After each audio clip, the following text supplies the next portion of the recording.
Soy Vlado Mirosevic, ariqueño, de profesión cientista político. Fui dirigente estudiantil de la Federación de Estudiantes Secundarios de Arica.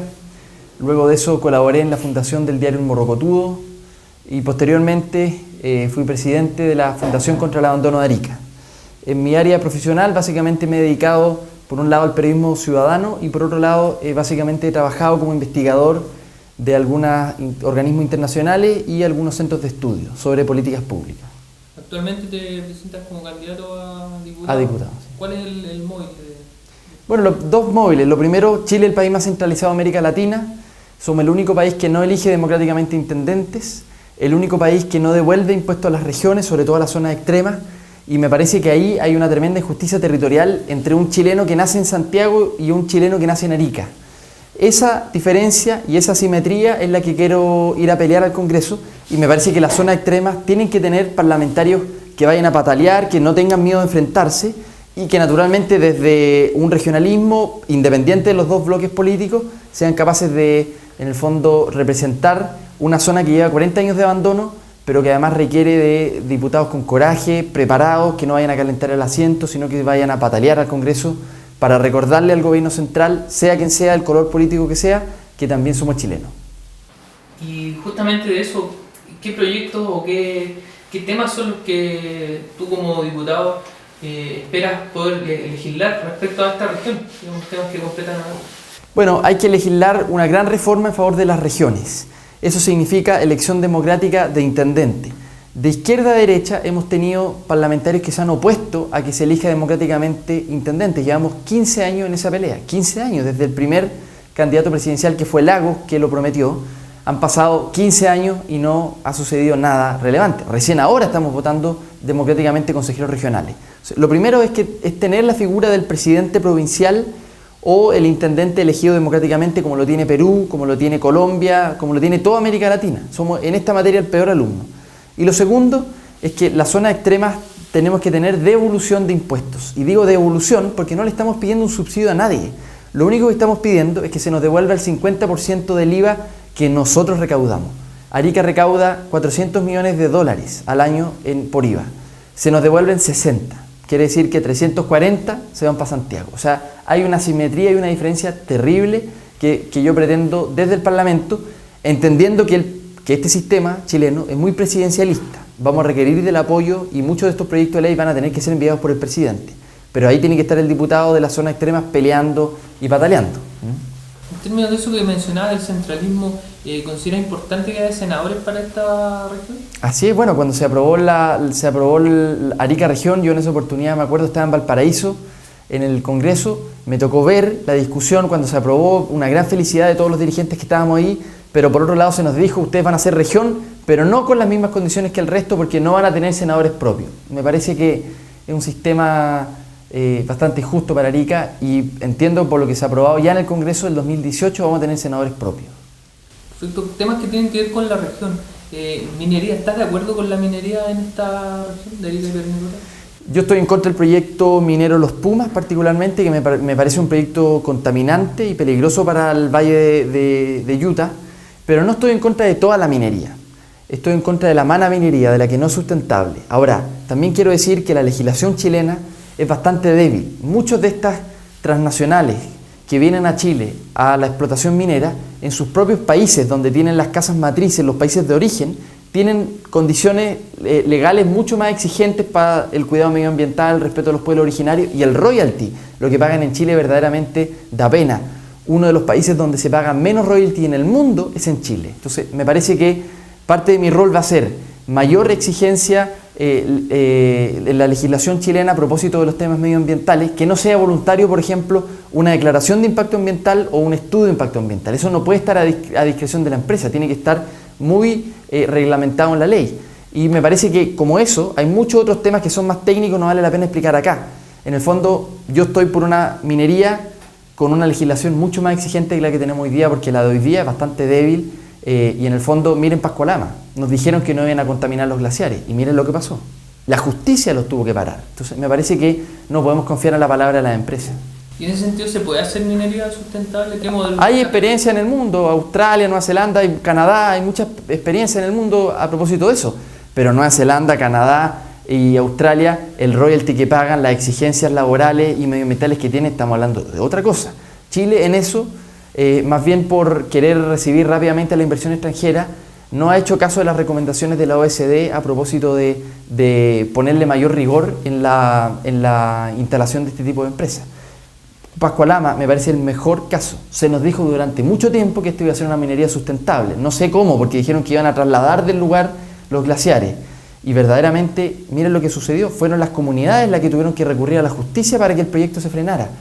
Y pagan unas multas que, si bien son importantes para lo que se había pagado anteriormente, para el total de la inversión y de las utilidades de la empresa, pagar una multa a la legislación chilena es verdaderamente un chiste, no es simbólico.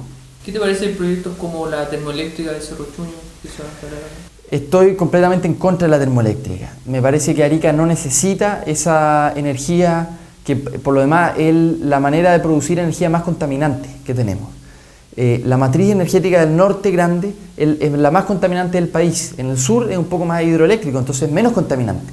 Pero es una tremenda paradoja, porque se supone que en el norte es donde tenemos las mejores condiciones de radiación solar.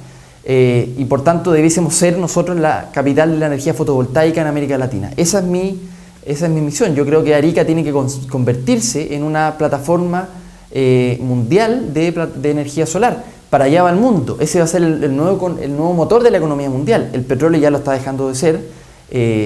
Y me parece que Arica hay una tremenda oportunidad, pero no podemos llegar tarde a esa conversación. Es tremendamente paradójico y sin sentido que nos pongan una termoeléctrica en circunstancias que el Tata Inti nos da todos los días una tremenda, nos bendice con el sol, pero nosotros no lo hemos sabido utilizar. Pasando a otro tema, ¿estás de acuerdo o en desacuerdo con el aumento en la dieta parlamentaria? Bueno, estoy en desacuerdo. Yo he propuesto que, primero, decirle algo que probablemente muchos no saben, pero los diputados chilenos son los que más ganan en América Latina. A mí me parece que la dieta de los diputados actualmente son 27 sueldos mínimos. Se demoran en el Senado una tarde para subirse 2 millones de pesos la dieta y sin embargo se demoran meses para subir 3 lucas el sueldo mínimo. Entonces me parece que es tremendamente injusto, inmoral. Yo voy a donar el 20% de mi dieta de tal manera de quedar equiparados más o menos con América Latina, porque sé que llegando al Parlamento y proponiendo una rebaja de la dieta, no voy a tener probablemente el consenso del resto de los diputados, no van a querer hacer eso, porque hoy día gran parte de los diputados son un grupo de privilegiados que no quieren soltar la teta, que se dicen honorables, por lo demás un título nobiliario. No tiene ningún sentido en el siglo XXI llamarse honorable por el solo hecho de ser diputado. Creo que la honorabilidad se gana, no simplemente se da por título de nobleza. Eso y otros privilegios son los que hay que cambiar. Me gustaría un Estado mucho más austero en cuanto sobre todo a los parlamentarios. Así que estoy absolutamente en contra de que se aumente la dieta. ¿A ti los otros candidatos te han cuestionado el tema de cuánto te has gastado en tu campaña y todo eso? Así es. ¿Tú consideras que es totalmente público el tema del financiamiento de las campañas políticas? Es. Debiese ser público. La ley chilena es bastante mala porque en el fondo deja bajo reserva las donaciones, las personas que donan plata a las campañas, por lo menos de los montos más grandes. Lo que hemos hecho nosotros, desde mayo de este año, cuando anunciamos mi candidatura, fui donde Transparencia Internacional es como el Greenpeace, pero anticorrupción, una ONG que combate la corrupción en todo el mundo. Y les dije, ¿cuáles son los estándares que ustedes creen que debiese tener una campaña transparente? Y me dieron ciertos estándares, y yo publiqué en mi página web cada persona que ha donado plata a mi campaña. Yo he hecho, si no me equivoco, hoy día fue el número 37 en el debate de la mañana, 37 llamados al resto de los candidatos que digan quiénes los financian. No han sabido responder, no lo han querido publicar en sus páginas web, no hay voluntad. Yo soy partidario de modificar la ley, que no quede nada bajo reserva, todos los aportes sean públicos. Y segundo, es bastante injusto y de mala fe la crítica que me hacen de gastar mucha plata en las campañas si conocemos la injusticia tremenda que significa el sistema binominal, si además sabemos que la Concertación y la derecha durante décadas han hecho campañas millonarias. ¿Cuál es la novedad aquí? La novedad es que viene un candidato que no pertenece a sus bloques ni a sus partidos y que no recibe instrucciones de ellos y que tiene posibilidades reales según las últimas encuestas de ganar. Eso es lo que los tiene nerviosos. Ellos también han gastado, no en esta campaña, en todas las anteriores también, millonadas y millonadas de plata. Lo que pasa es que hoy día están asustados que tenemos posibilidades reales de ganar. Un tema de contingencia más nacional. ¿Educación gratuita o actual modelo de financiamiento de la educación? Yo estoy por educación gratuita y básicamente porque el sistema chileno en educación superior absolutamente desregulado, cualquiera puede tener una universidad. Pero el tema central no solamente es financiamiento, el tema también es calidad y acreditación, porque el 70% de los estudiantes más pobres justamente estudian en universidades privadas, universidades que les van a dar un título que no les va a servir para mucho. Entonces, ¿cuál es verdaderamente, creo yo, la gran causa en educación superior? Una ley de acreditación de verdad, no como la que se hizo en el gobierno de Lagos, que fue muy mala, una acreditación donde ser universidad cueste y sea difícil. Hoy día cualquiera puede tener una universidad y ustedes ven lo que pasa con algunas de ellas, que están en crisis. Por lo tanto, una acreditación donde, primero, sea obligatoria, hoy día es voluntaria. ¿En qué país del mundo una acreditación es voluntaria? Segundo, si es que te rechazan tu acreditación, en Chile es privado, no se puede saber. El mercado de la educación no puede saber que a ti te rechazaron la educación, la acreditación. Entonces creo que tiene que ser obligatoria y público los resultados, no pueden estar escondiéndose los resultados de mala calidad, de tal manera que el estudiante diga, yo no me voy a meter a esa universidad, ¿no? Así que estoy por dar un giro en el sistema educacional y con esto termino. Yo soy liberal, creo en el emprendimiento, no tengo problemas con la generación de riqueza, la promuevo y me parece bien, pero también creo que en educación hay que ser bastante más protector de la educación pública, porque creo que cumple un rol laico, un rol de promoción social que no cumple necesariamente otro tipo de educación privada. ¿Aprobaría el autocultivo de marihuana o al menos legislaría respecto al tema? Yo suscribo la declaración de la OEA, ¿no? De los Estados americanos, con respecto a que la lucha frontal al narcotráfico se perdió y los estados lo están perdiendo hace mucho rato. Miren México, miren Colombia, verdaderamente narcoestados que tienen problemas de gobernabilidad, de seguridad interna, en fin. Por lo tanto, yo soy partidario de que hay que buscar soluciones alternativas a la lucha contra el narcotráfico. Estos 100 años de prohibicionismo, lo único que han traído es más violencia en las calles, más poder económico para los carteles y han traído en el fondo persecución injusta a consumidores que en el fondo no tendrían por qué estar dependiendo del narcotráfico. Yo propongo, desde el punto de vista de la seguridad pública y también de la libertad individual, autocultivo de tal manera que la gente no tenga que, el consumidor que ya existe, no tenga que depender del narcotráfico. Así que soy partidario de despenalizarlo, como ha pasado en algunos países que más allá del mito, en los países donde se legisla sobre este tema, el consumo decae, no aumenta. Que mucha gente dice, si se despenaliza el autocultivo, todo el mundo va a fumar marihuana. No es cierto, es al revés. La tendencia tiende a bajar. ¿Matrimonio o unión conyugal para personas del mismo sexo? Yo soy partidario de que tengan, bueno, naturalmente soy partidario del ABP, del acuerdo de vida en pareja.